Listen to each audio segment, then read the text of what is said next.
There's no way you can say no, right? And you cannot be a rude person sitting only. I'm like, I'm not doing. Who is this guy? I don't know him. I'm meeting him for the first time. He's asking me to stand up and do exercise. So, is there any newcomer for the very first time you're coming? Yeah, we would like to really clap for them. Welcome. And some of our people would be in touch with you. Please stay back and chat afterwards also. So, yeah, moving to the message for today. Yeah, we can put it on the screen whenever you guys are ready.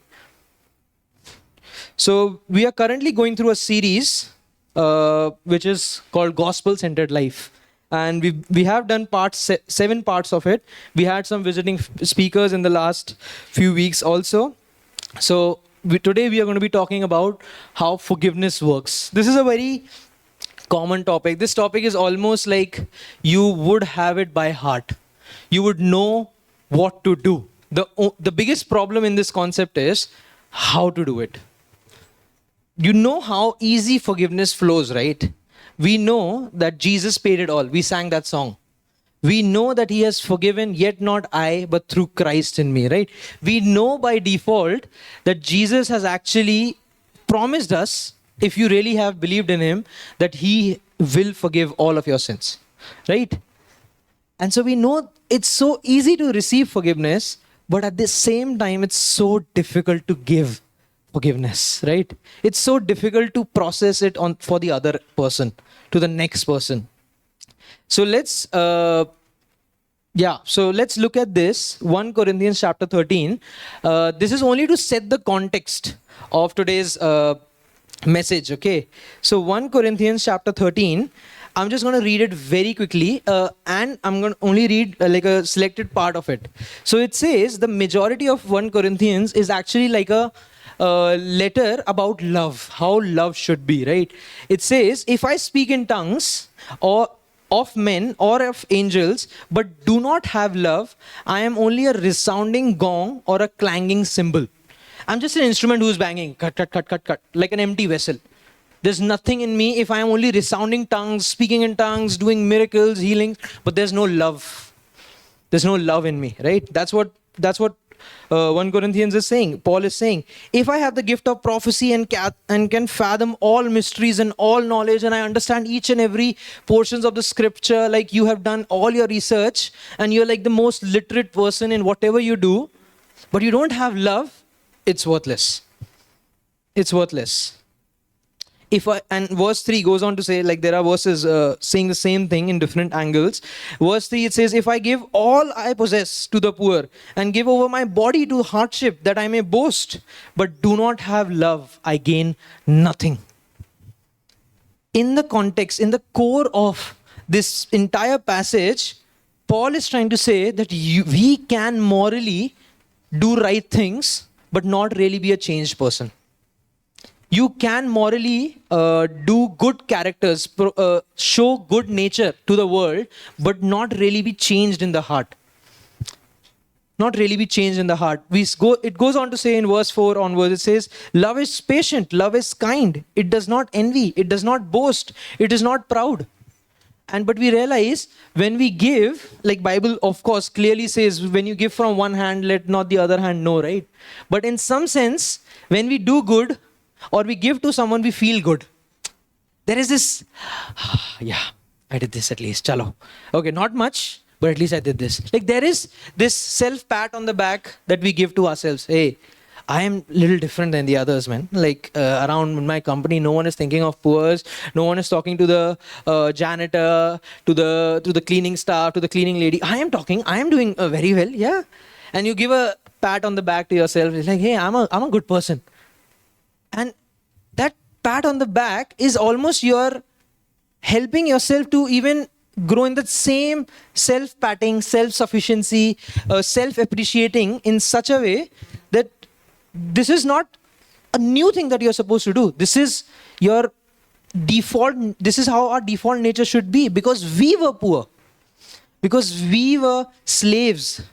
And Jesus came down from all his glory to be like one of us, to save us, right?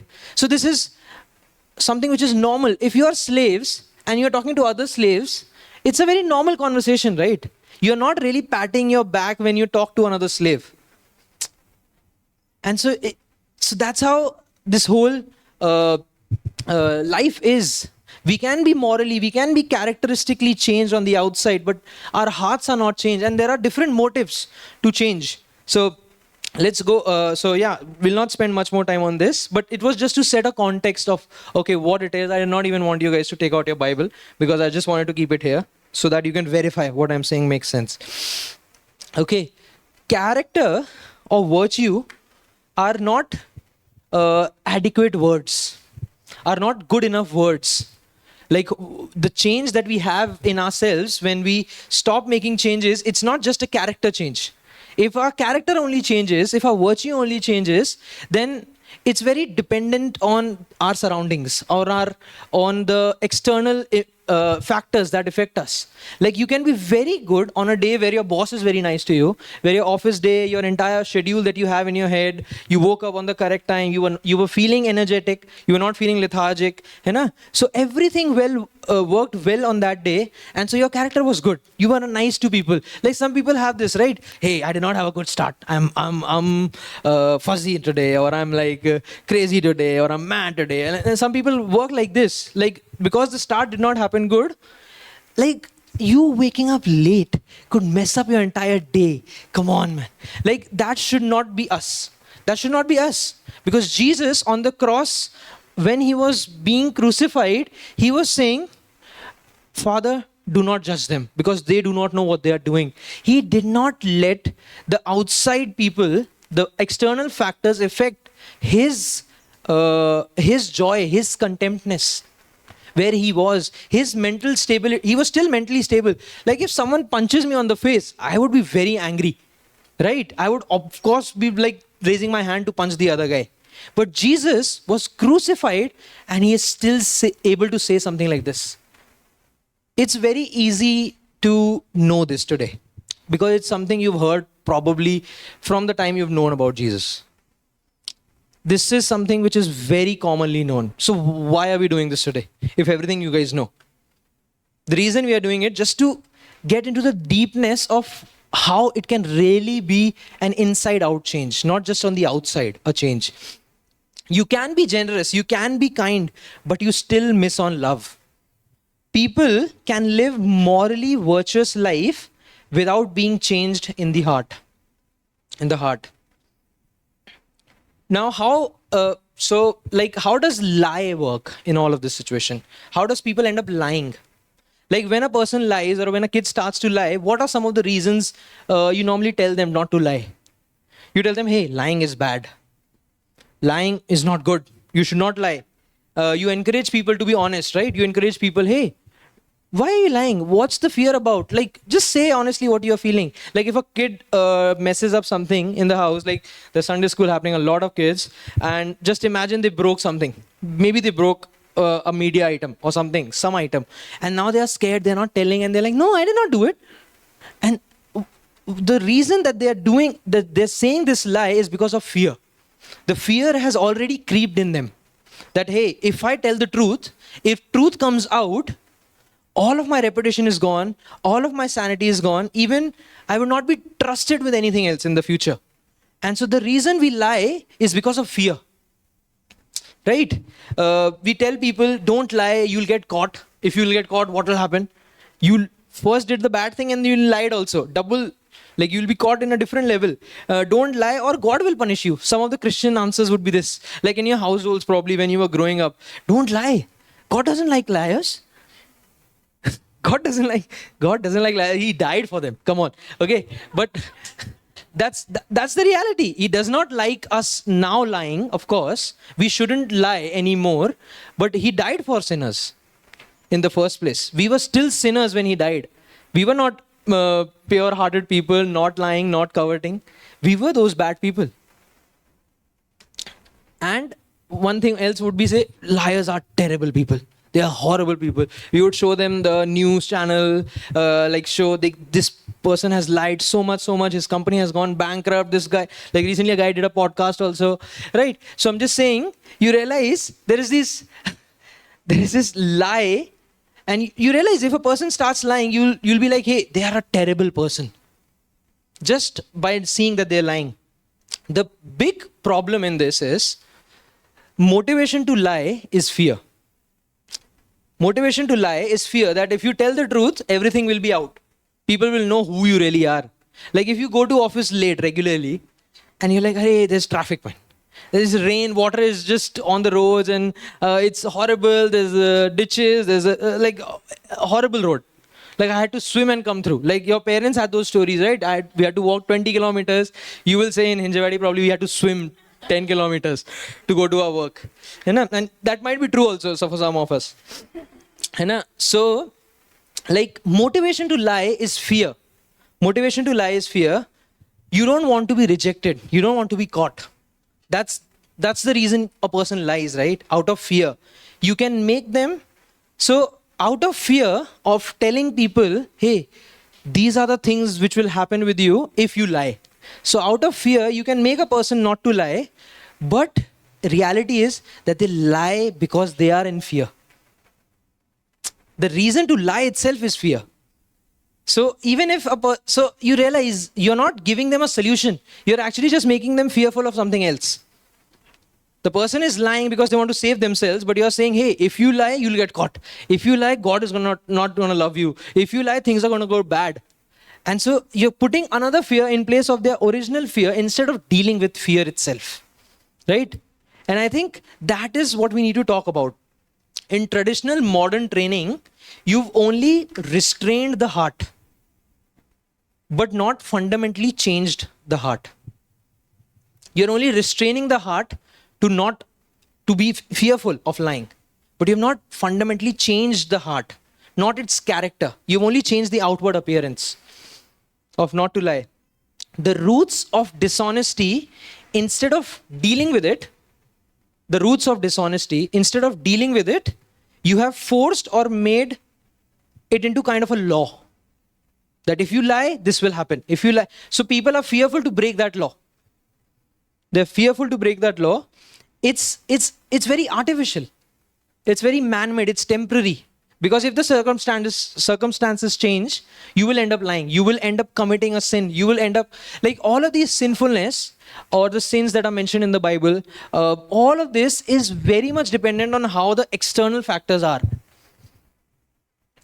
It's all dependent on that. Like if you really think of it, now when young boys are being talked to or young girls are being talked to who are single, looking for a partner or just going through their life, they're not even looking.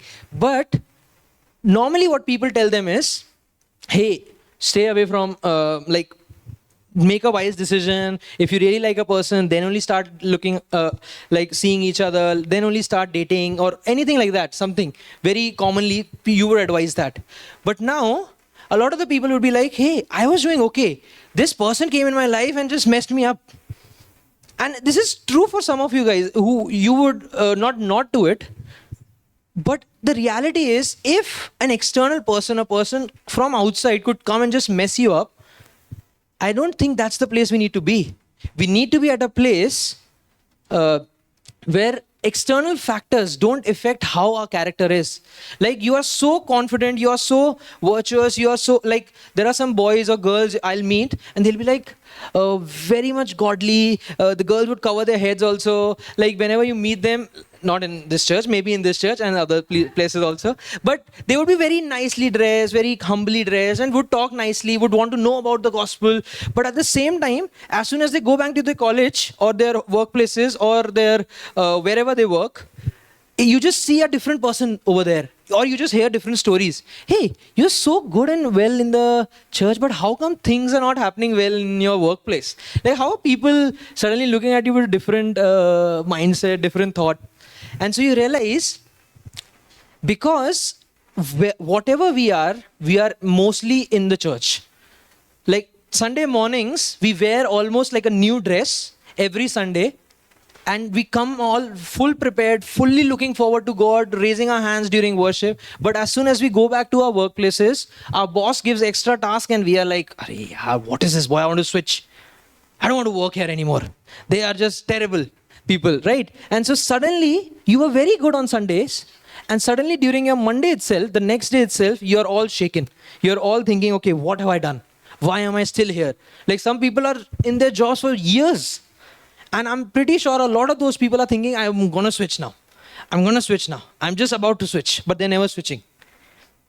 Right? So, traditionally, modern training can only restrain the heart, but it cannot change the character itself.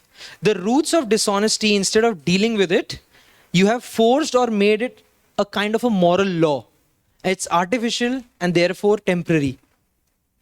Only for a heart that feels completely and absolutely loved, a lie is unnecessary and therefore utterly unnatural. If a lie comes to you naturally, that means we are not completely soaked by God's love for us.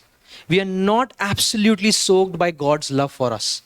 Because there's no, honestly speaking, there's no need. It's not a natural response when you end up lying. If it's a natural response, I know a lot of you guys are thinking, hey, I end up lying actually. Whenever things come like this, suddenly I enter a room, I'm late, I'm like, oh, something happened, like I got, like some reason is there, some defense is there, something to make up is there.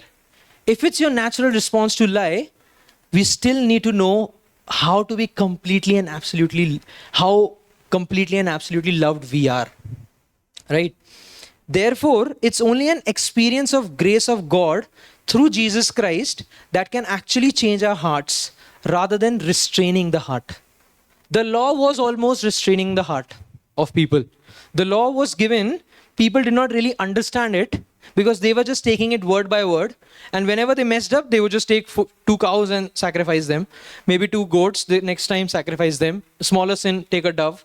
And so you realize they were just getting out of it. They were getting out of the guilt that I have lied or I have committed a sin.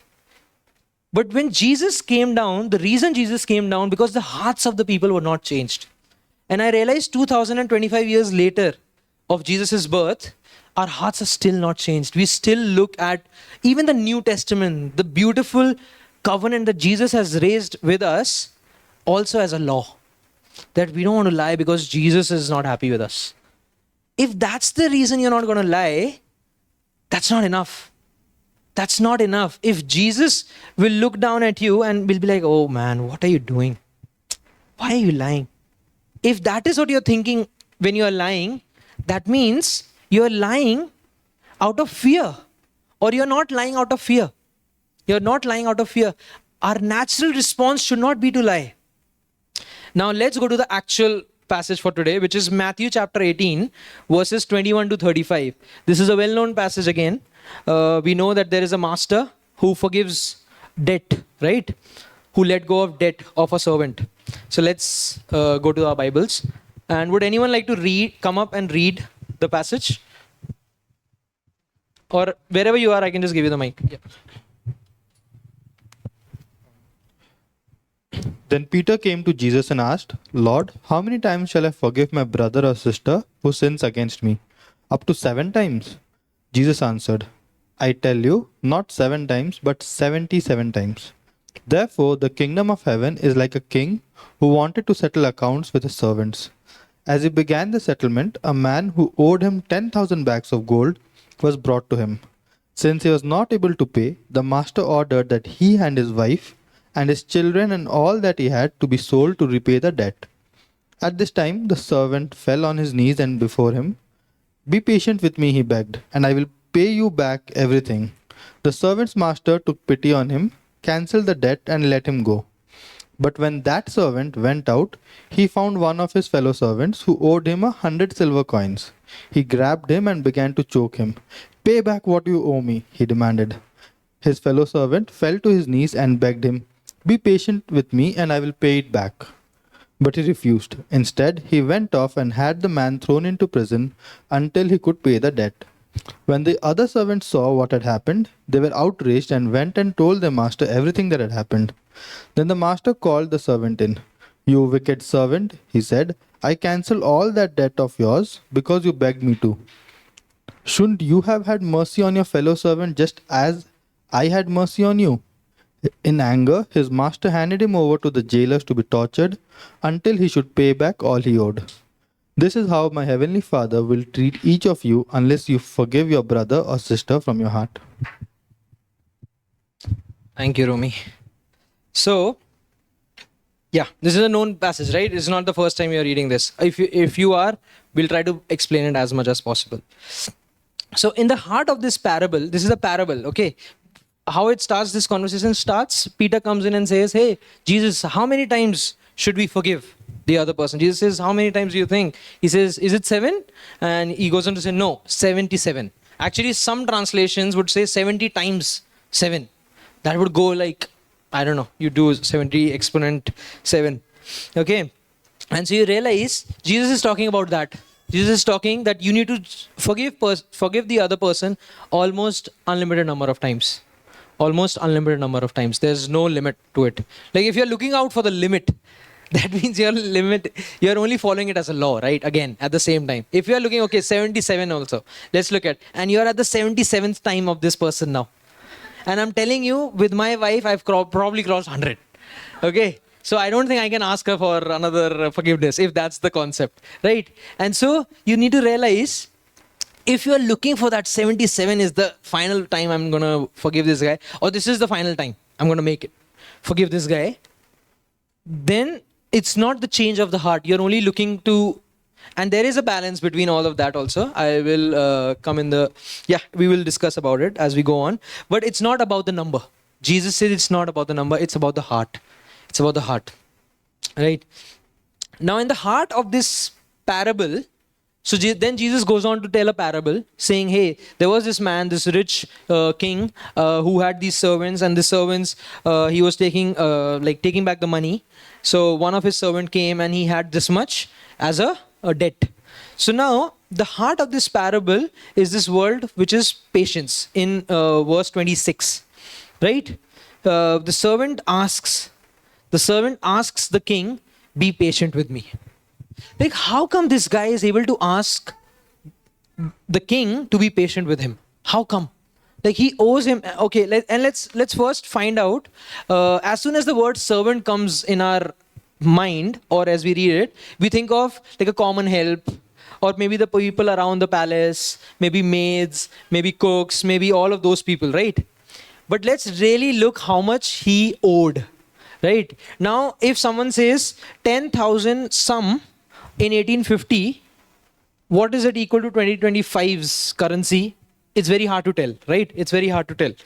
Because you don't know exactly, okay, what's that sum equivalent to, what's that amount currency equivalent to. But I've tried to put it in a slide. Now, this is only a assumption, but with some of the researchers, theologians who've used it. Okay, so this I shared. Now this one, the servant owed 10,000 talents, okay? The servant owed 10,000 talents. Now, apparently in that time, 1 year's wage was somewhere around 1 to 1.5 talent a year. Now, if you keep it for India, let's assume 25,000 rupees per month. For a single person, it's okay. Like I came to, my job was very lesser than 25,000. But let's assume nowadays, 25,000 is okay to start off your life, right? So let's assume a very basic person. So 25,000 rupees a year, which is somewhere around 3 lakhs in a year, right? Annually, it's 3 lakhs. So now the total debt this guy had was somewhere around 300 crores in Indian rupees. If you do it in dollars, their minimum month, like a yearly income would be somewhere around $30,000. $30,000. If you multiply that, it's in billions. We are talking 30 billion, and that's also dollars. Okay, it's 84 times to what we are having over here. So just to realize, this guy owed the king 300 crores. 300 crores is what he owed him. So now Jesus has, we need to realize, get back to our senses, this is only a parable, Jesus is saying. This is not a real life story. This has never happened in the past. But let's look at this 300 crore. What type of a servant is this who got that much debt? 300 crores. So as we know that there is a minister over our country, right? And then under that minister, there are these departments. There is a railway department. There is all of these departments. So let's assume this servant was almost like one of those departments which was owed money, which was lended money. So in a way, this was not even the king's money. 300 crores, that king must be the richest king. We don't know about that king, right? And so we need to realize 300 crore was almost like people's money, was not even king's money. But then when this person was asked, and the king said, hey, I'm just going to put you guys throughout the life, you're going to be sold, and you're going to pay me back this whole amount. This guy goes on to say, be patient with me, I will make sure to pay it. What is the king's response?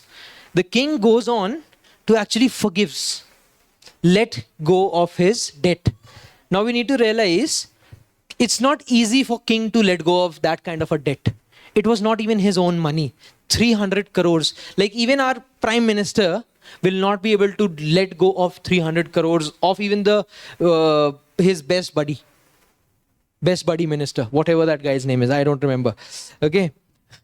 Yeah. So, but what I'm saying is, even for a prime minister of a country to let go of 300 crores is a big deal. And this king goes on to say, okay, your debt is, I'll take care of it. It's almost like he's saying, I'll take care of it, because it's not even his money. It's not like something as soon as he pays back, everything goes into his account. It goes to the public's money, public finances. It goes on to building roads, building bridges, building a lot of these developments. And the king goes on to say, I will take care of it. Jesus has deliberately put this amount for a reason. This is a parable. Jesus is telling a story. This has never happened. This will probably in our physical world will never happen. He makes up an amount that even the king of Rome would actually find it difficult to make a payment of. If he owns that much debt and he's not bankrupted, he will still find it difficult to pay that much money. Because he knew that others are also listening. That's why he had to make this number such big. In spite of the fact that this servant is actually putting even king's position in jeopardy. Just imagine if the prime minister lends out 300 crores to a unit or a department in India, and that department loses all the money. The prime minister's decision only is like, hey, what is this prime minister, or what is this boss or king or whoever it is? Like, what kind of decision he made? Like 300 crores were gone. 10,000 talents. The one thing the servant has not taken away from the master was, he took all of his status, maybe put all of his status at jeopardy, at risk. The one thing he was not able to take away from the king was his inner composure. He was not able to take away his inner composure. As the servant goes on to request the king to be patient with him, the king forgives him. The king goes on to forgive him. Now the Greek word for patience is macrothymio. I'm butchering the word probably. But the Greek word for patience is macrothymio. Macro means long. The word patience, which is used in this parable, macro means long, and thymios mean temper. So you know that there are some people who are short-tempered. Short-tempered people. Probably like during football, I am short-tempered person. Okay. But this person, this servant is asking the king, be long-tempered with me. Don't be short-tempered with me. Don't just take a decision right away.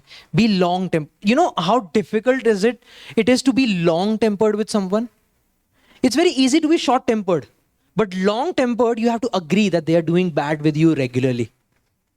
You have to agree that they have cost. You are paying a cost to even talk to them. Being long-tempered with someone. And that is what this guy asked. To be long-tempered. It's totally opposite of short-tempered. This brings us to the metaphor. You know lead. How lead works. Lead loses its composure in room temperature. You know that, right? Lead is a metal, right? But in thermometers, you have lead. So that means it just becomes like a liquid. In room temperature itself, it's very short-tempered. You can say that. But other metals are long-tempered metals. You have to extremely highly heat them to melt them, right? Like iron. You cannot have liquid state iron in room temperature. You have to have it really heated up. And so that is what Jesus is inviting us to be. To be like hard metals. To not be like lead. To still have our composure irrespective of whatever happens, a few degrees high should not affect us. And okay, does anyone know what's the temperature a metal or like an iron melts? This is a science question. I was not good at it. You should know, sir. Apparently. 1,000, let's assume 1,000 degrees. So we're talking about 1,000 degrees. Water evaporates at 100. So you need to read water So a metal to melt, it's somewhere around 1,000 degrees. Temperature is required to really melt. Let's assume that 1,000 is correct. I am unsure, but I trust you. You know? So let's assume 1,000 is still a big number. Even if it's 500, 600, it's still high. Okay. So what I'm saying, it's 1,000? 1,500. Oh, it's even more. Okay, someone Googled it and did. Thank you. 1,500 degrees, you have to heat iron to actually melt it. God is inviting us to that. You can, okay, now if I just close the sermon and say, hey, be like iron, is that it? Like, will you have something to do? No, you'll not have anything to do, right? So let's move on and So spiritual patience is the inner power to bear injuries without meltdown. We need to work on spiritual patience. That king had spiritual patience. We know that king never existed because it's a parable. But we also know that Jesus is pointing towards another king who has that spiritual patience with us. Every day when you make a mistake or you mess up, God is not changing his expression about you. God does not change his idea about you. He still loves you the way he knew you the day one. Right? He has that spiritual inner peace. And that is what, if we follow Jesus, we can access that spiritual peace. That's the beauty of it. That's the beauty of it. You love more people now. You are a little bit looking after the creation, looking after other people, looking how gospel can be proclaimed.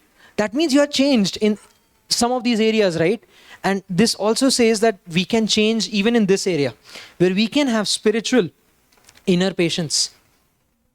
Now, Luke chapter 21, verse 16 in KJV, it says, in patience possess ye your souls. That's what it says. In patience possess your souls. You can keep your souls. If you don't have patience, you cannot even keep your soul's contempt.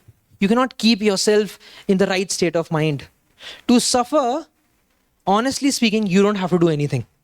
If you want to suffer, just imagine what happened with you. Suffering comes to you running. It comes to you running. Suffering is all around. You can look at newspaper and maybe suffer. Really speaking. I'm not saying don't look at the newspaper, but what I'm saying is suffering is imminent. It's always coming. It's always increasing. To bear your suffering is to accept it. In this life, suffering is the law of life. It's going to happen. People are going to cheat you. Businesses will not work out. You're going to have heartbreaks, a lot of them. Now, we know that in all of this wrong that has happened against us, the reason this forgiveness is not completely happening, or maybe if it's happening, it's only outwards, it's always coming back, or you're rehearsing it, because there is a root to all of this forgiveness. To being able to freely forgive, you'll actually have to let go of your anger. The reality is, you cut the tree saying, hey, I have forgiven this person, but your anger in your head for that person is not gone yet. You're still angry at that person. You're just saying on the outside for everyone to know. Maybe you're telling Jesus also, Jesus, I have forgiven him, but I will never talk to him again. That's how we say, right? I have forgiven him, but I hate that person. Like, okay. This is like, okay, from where are you getting all of these approaches? This is not my approach. Okay. And we realize anger is the root against the bad done to you. Anger is the actual root. When you see injustice, when you see wrong happening with girls and women in all different ages, you can become angry. And you're not able to forgive. You're not able to reconcile the other person. Like if a person who's done wrong against a woman comes in front of you, you're almost like, I want to slap this guy. Like, I normally feel like this. I've not seen a person like this. But if I would see a person, I would feel like, I just want to go to him, talk to him. What is he doing? How is he living life? Like, why is he troubling his wife or whatever? You know, I just feel like this. And I think all of us feel like that. But in reality, this anger holds us back. Now, if a person tries to become my friend, my anger will not let him become my friend. Even though I'll forgive him probably on the outside, because they start a conversation with me. I'm like, okay, hi, hello. I would just make because I'm not actually going to slap him that much. I'm controlled. But what I'm saying is, anger still is a residue which is left. The root of entire cause around this is still inside us. Or injustice that we have seen, that anger is still inside us. We learn from this passage, what we learn from this passage is that Jesus is telling that if you are not forgiving, right now in this world, the king goes on to punish the servant. The king is going to punish you. That's what happens, right? We see in comparison to the 10,000 talents that he had, this other guy had how many denaries? 100 denaries. Now, 100 denaries to this time and age would be somewhere around, like in dollars, if I would say, somewhere around $5,000. Okay, in Indian terms, it's probably 5,000 rupees. And so a person whose 300 crores have been let go of, he's not even demanding. Actually, you see this guy, if you go and read the verse properly, he's actually choking the guy. Give my money back. 5,000 for instead of 300 crores. Like how bad of a forgiving person he is. And Jesus, the reason he tells us this scenario and the drastic difference between these amounts is because he knows that's how exactly we are. We are sinful people. We have received salvation and a glimpse of it even on earth. In your daily lives, you'll see there is favor of God. You will daily see that salvation actually has already started for you probably. But for us to forgive the other person, even though we are like saved, it's very difficult. We still hold on to that anger. Just imagine if God held on to any of our mistakes, anger. Any of the worst sin that you think you have committed. Just imagine the worst one. I'm not taking the smallest one. Taking the worst probably you have committed in your own eyes. You have a different measurement, right? And so that one, let's assume if Jesus holds back on, saying, hey, this I cannot let go. Now, there are some sins in the Bible you should not commit, like saying anything against the Holy Spirit and all of those sins. But what I'm saying is, metaphorically, he means that if any of you is not able to really forgive your brother, then the Father will reject you. That is what he's trying to say. So what is the human problem? Let's see what we have over here. So why is forgiveness so hard? Why is forgiveness so hard? We now realized, okay, it's very hard, and I said it 10 times. It's very hard. But why is forgiveness very hard? The reality is, we have a demand for justice. We want justice to be served for this person, right? Peter asked Jesus, how many times should I forgive? 7 times? Jesus replies, no, 7, but 77. Then he tells this parable. And we need to realize that the same servant is the same servant who was forgiven goes on to choke the other person. It's almost like he wants to have the justice for what is done against him right then and there. He wants to make sure that the other person gets their justice right then in front of me. But irrespective if I have been let go on, he's like, I'm going to make sure the justice happens. Like there are times in our lives where we would also be like this. There is a person who said something bad to you or has done something wrong to you. And you're like, okay, I've forgiven him. I don't talk to him. But every time they suffer, they lose their job, you're like little bit achievements in your heads are coming. He's a bad person. Happening with him, correct. Probably that's some of our thoughts, right? This is a bad person only. His life is going to end like this only. He's going to be like this only. Right? Like in our hearts, in some place, although we are saying we have forgiven the person, we are happy when their life is not going well. Like imagine the person who's done horribly wrong with you.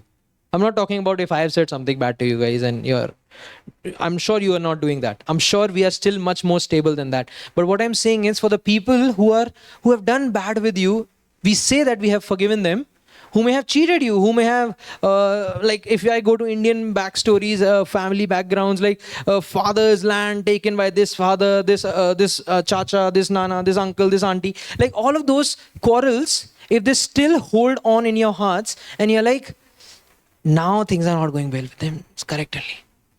Their kids are not studying, it's correct only.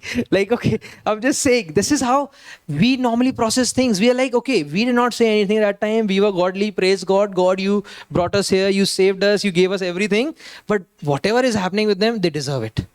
That's how sometimes we normally think, right? I don't know if you think, maybe I am only the one who's thinking like this. And I'm making all of this up accurately. Okay, so what's Jesus pointing? He's pointing at the human heart craves justice. Human heart craves justice when we are wronged, but we are blind to mercy that we have received. We crave justice, but we are not seeing the amount of mercy that we have received. We are not realizing the amount of mercy that we have received. We hold grudges. We rehearse wounds.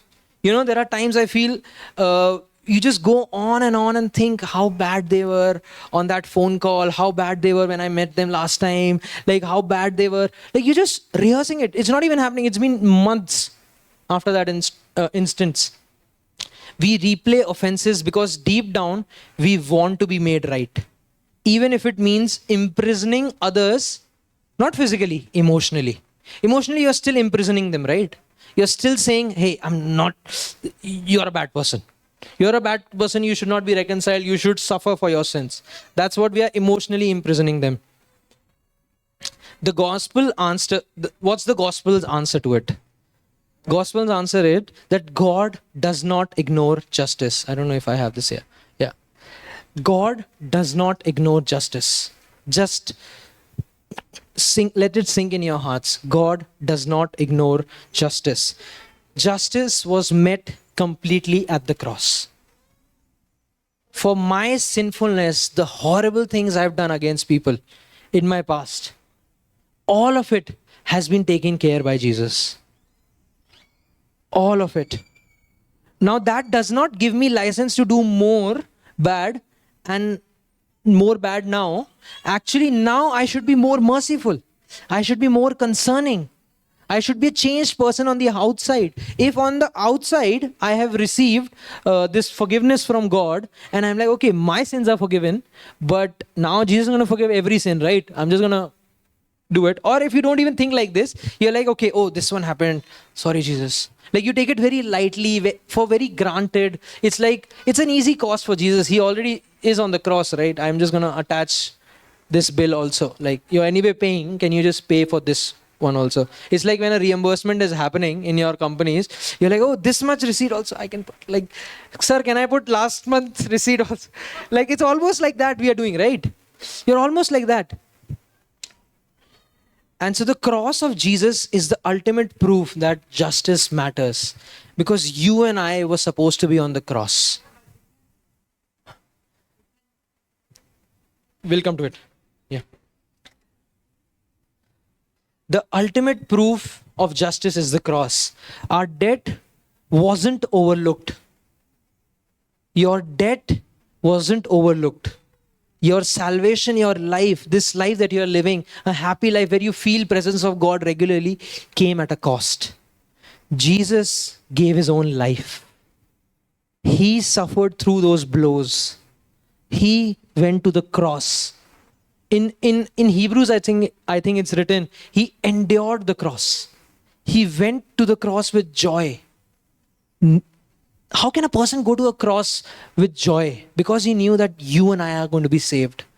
2025 years later, we'll be in this room knowing full and well that we are saved because of what he is doing right now. Every offense against God's holiness demanded justice. But Jesus stepped in and bore the full weight, not by dismissing sin, but by satisfying its penalty. Jesus was the one who paid 300 crores for you. Jesus was the one. If any of us have 300 crores, I'm telling you, we are in prison. Like, even if we promise that we'll pay it off, we'll have to work from prison, not home, not even office. Like, I'm telling you, we'll be in. That is the amount Jesus let go of us. If you think of the financial side, but on our sinful side, at the same side, in the same dynamic, we know that Jesus paid the full cost. This is why forgiveness is not really weakness. Forgiving someone is not a weak act. Jesus was not doing a weak act. Was it a weak act? What Jesus did on the, what kind of an act was it? It was a brave, courageous act, right? It's not about letting people off the hook. It's about recognizing that Jesus was nailed to the hook instead. You're not letting people off the hook. You know that Jesus was already nailed to the hook. That's why forgiving grace isn't a side effect of the gospel. It's the natural outflow. That's why I said it's very unnatural for us to commit sins. It's very unnatural to not be forgiving, because it's a natural outflow of receiving the kind of costly love.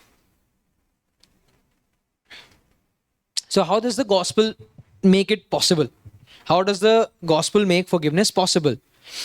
So first step is we need to realize how vast our own spiritual debt is.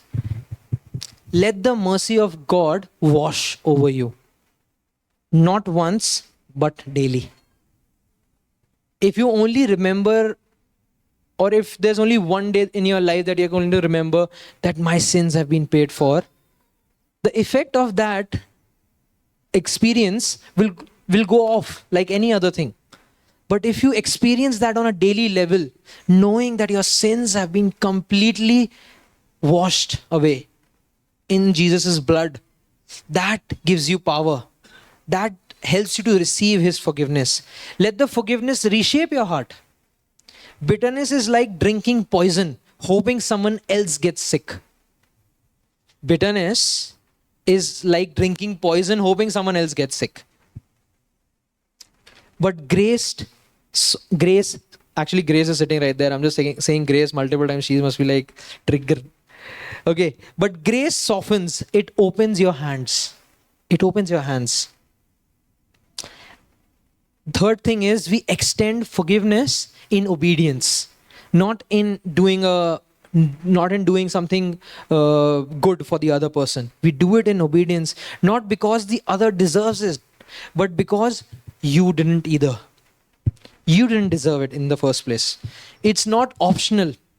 It's the fruit of the gospel at work. It's very similar to what Paul was saying in 1 Corinthians. You can do all kinds of spiritual things, but if you don't have love, you can have the gift of the Spirit probably. Like God uses doctors to do miracles, right? Some of the times kids come out or patients come out and God is like, hey, it was a miracle. We don't know how things happen. God used that guy to stitch the guy up eventually, right? And so you realize God can use anyone. The gifts of the Spirit that we normally talk about, which is like healing, miracle and all, God, it's not for themselves. If a person heals someone, actually the person who's on the receiving end, the gift is for them, not for this person. If there is no love, that is what defines a Christian. That is what defines who we are. And similarly, forgiving is the fruit of the gospel at work in our lives. And finally, we leave the final judgment to God. Because we also know all of our sins have been washed who believe in the name of Jesus, who believes that Jesus is their Lord and Savior. But for the rest, and even for all of us, one day we will all have to stand in front of God on the day of judgment, right? So judgment is going to happen. You just need to give it to Jesus. Forgiveness isn't denial. You're not saying the offense didn't matter. You're not saying that. You're saying, I trust the judge. I trust the judge more than I trust myself to make this right. Like, who would you trust more if there is a decision to be made? Me or God? Of course. Would you trust yourself or God? God. I wanted to put myself first so that you say God second time also. But what I'm saying is, we leave the judgment, the real judgment, to God Himself. Why do we want to be the judge? I know the person has done horribly wrong. We're not letting go of what they have done. It's not forgiving and forgetting. It's not. But at the same time, we are letting the root be gone out of us, which is a root of anger that still stays in us. Like, okay, on the day of judgment, you'll get to know. Not even like that. Not even like that. We need to let go of it now. Okay, so misconceptions, it's not written there, I'm pretty sure. Yeah, so misconceptions about forgiveness is, forgiveness does not mean forgetting. It does not mean forgetting. You don't let the other person hurt you that many times again and again. You need to be more careful. You need to have the characteristics of God. You need to know how to discern if they really mean well. Like, so you cannot really just going on and on forgive the other person and they're just doing bad. You need to identify one day, is this a godly person? Is this a godly nature? Is this a godly... do you think, like, you need to analyze, is this what God wants for my life? You need to analyze that. You need to be intelligent enough in that. It does not mean trusting again immediately. Like, you have forgiven and like, okay, I trust you 100%. Like, if that is the case, someone tell my wife. Like, I tell her, hey, I'll not do it again. But she's like, okay, we'll see next time. Because she doesn't trust me. And I'm like, Arey, trust me right now. I'm telling you I'll not do it. But I sometimes I stay to my word, sometimes I lose. Because you need to realize you don't need to trust the other person immediately when you forgive them. And it does not even fully to the core. Like, now there are people who have been hurt, but the person is not even in their lives. It's been years. There have been abuse in childhood. There have been all kinds of these things which have happened. Now, how will you reconcile yourself to that person? You cannot, right? So it does not even require reconciliation, though that may come in time. But it does not require immediate reconciliation with that person. What it requires is for you to be freed and work it out with God. Give your hurt to God. What forgiveness does mean is this: you release the debt, you stop demanding repayment, emotionally or otherwise, and you entrust justice to Jesus. That's what forgiveness means. That's what forgiveness means. Let me see. This is yeah. So forgiveness acts as a gospel witness wherever we are. We are learning this series on gospel-centered life, right? Even the way you forgive, the way you deal, the way you're like that metal who needs 1.5K of 1500 degrees of temperature. To that level, you need to be heated up to lose your inner composure. If you are that kind of a person, this works as a gospel witness wherever you are. And it does not need to be just in your workplaces, because I'm sure they are not heating you to that level. The ones who are heating you to that level is probably your spouse, is probably your best friend, is probably your parents, it's probably the closest people that you are with or were with. They are the ones who are taking you to that extent, right?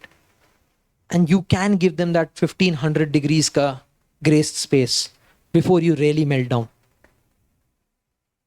Forgiving grace isn't about the absence of justice.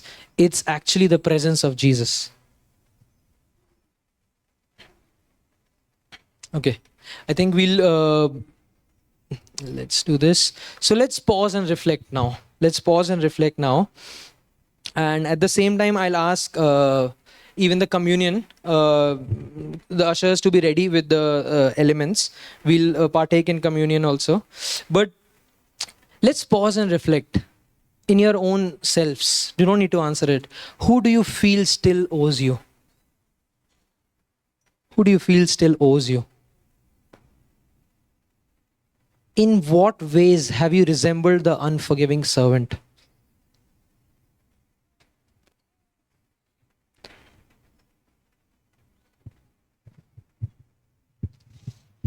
What would it look like to cancel their debt in your heart today? What would it look like that? Just meditate on it for the next 2 minutes. Just think about it. In your own head, you have names. I'm sure you have names. I'm sure you have incidents. You have people, or maybe units, organizations. I don't know. You have those. Thank you. I'll tell you when to stop. Abhinay.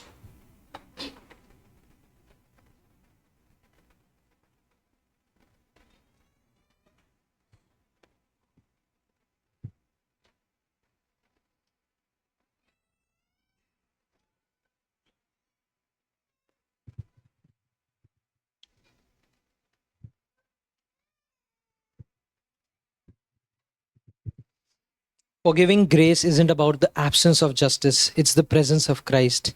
You forgive because He first forgave you.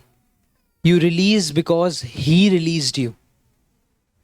We were supposed to be slaves, we are supposed to be punished, but He released us. You walk in grace because you've been carried by it. We are all getting carried by grace of God, right? And so we walk in grace. Let's be the people who live not just forgiven, but also be forgiving people. We need to stop being a servant acting as a king. We are all actually servants. We don't need to act as kings. None of us. We cannot demand anything from anyone. We are not in a place to like that. Because if Jesus demands anything out of us, like we know what happens at the end of the parable. The servant actually eventually gets punished because of his unforgiving nature. We need to stop acting as kings while we are still servants.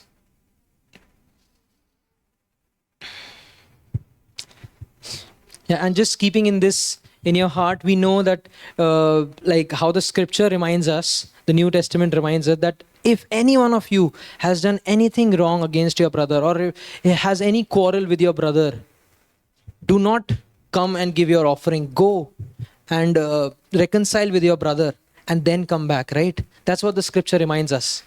And I think even before taking communion today, let us all in our heart, I know it's going to be difficult, but what if you guys take some time in your hearts, process those people, cancel their debts, and then come as servants in front of God who's forgiven your loans, your debts of sin, who has released you from being slaves to be now heirs, to now their sons and daughters. He did not just forgive our debt, but He also adopted us. That's how beautiful our Father in heaven is. Let's know who He is and forgive. Let go of those people. Cancel their debt.